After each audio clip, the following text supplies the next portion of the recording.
Hello students, welcome to this review on finding multiples. Now finding multiples is fairly simple. It's even easier if you have a calculator, and it's really helpful in the unit of fractions when you have to find common denominators when you're adding or subtracting fractions. Alright, so let's go through it. So I have a question here. Find the multiples of each number.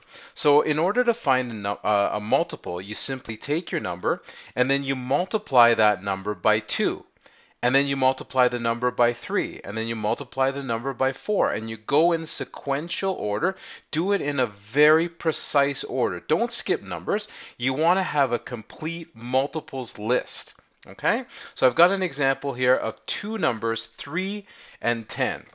So as the slideshow is playing, you'll see all the multiples of 3 and 10. I verified it with my calculator. I did a lot of mental math, but I also verified it with my calculator.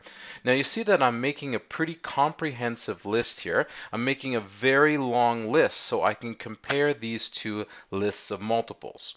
Again, these are multiples of 3 and multiples of 10. Now, whenever you get the number 10, it's very easy. It's very easy to count up by tens, 10, 20, 30, 40. But what you're actually doing is you're multiplying 10 by 2, and then you're multiplying 10 by 3, and so forth and so forth.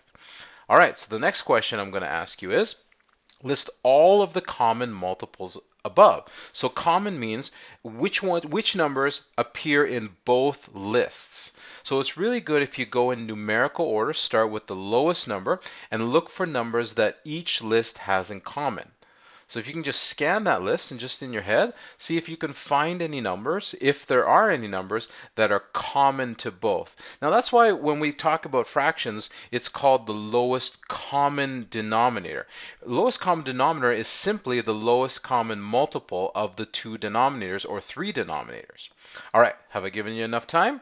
So here's the answer, okay? So we have 30, which appears in both lists of multiples, and we also have 60, which appears in both lists of multiples. All right, so here's my answer. 30 and 60 are common multiples, and there aren't any other common multiples.